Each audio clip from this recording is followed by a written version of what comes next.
let's study about the different ways of seed dispersal methods. Seeds are the structures that contain embryo within. So rooting of the seed in the soil is most important process.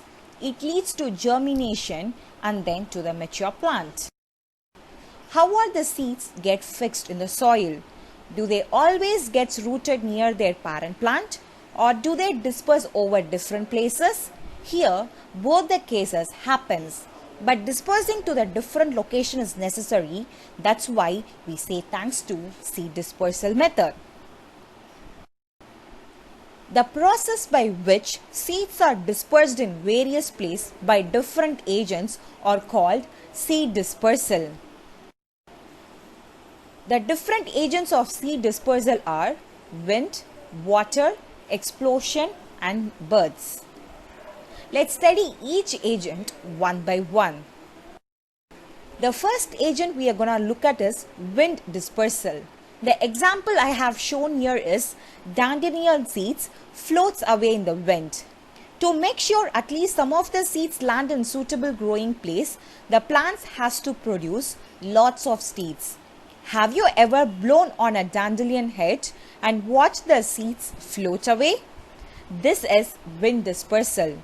Seeds from plants like dandelions, swan plants and cottonwood trees are light and have a feathery bristles and can be carried long distance by the wind. Some plants like kauri and maple trees have winged seeds.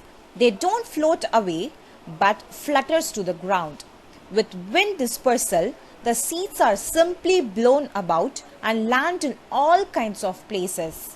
To help their chances that at least some of the seeds land in a place suitable for growth, these plants have to produce lots of seeds.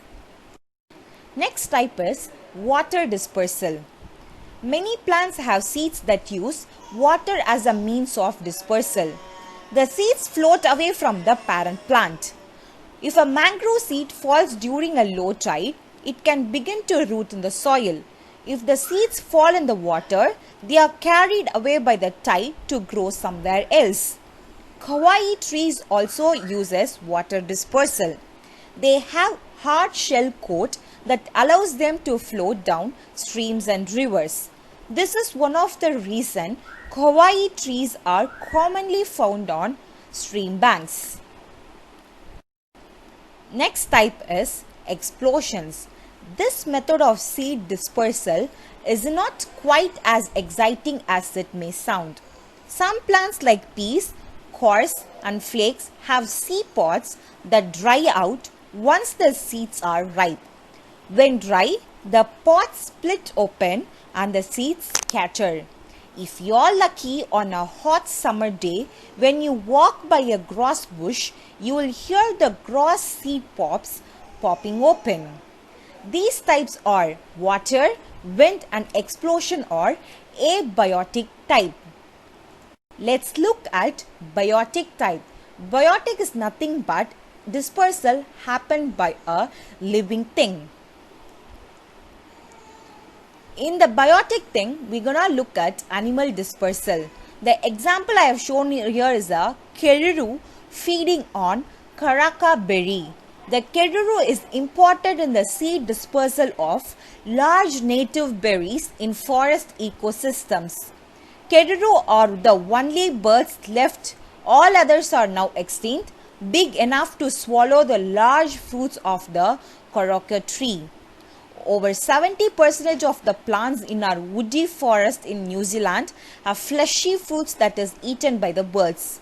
Chemicals in our native birds' digestive systems helps to weaken the tough coats around these seeds. Birds often fly far away from the parent plant and disperse the seed in their droppings.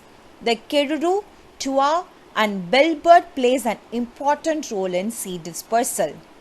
Trees that produce the largest fruit, miru, peruru, tawa, rely on the keruru because it has such a large wide beak to eat the fruit. Some seeds have hooks or bobs that catch onto the animal's fur, feathers or skin. Plants like Phytosporum has sticky seeds that can be carried away by birds.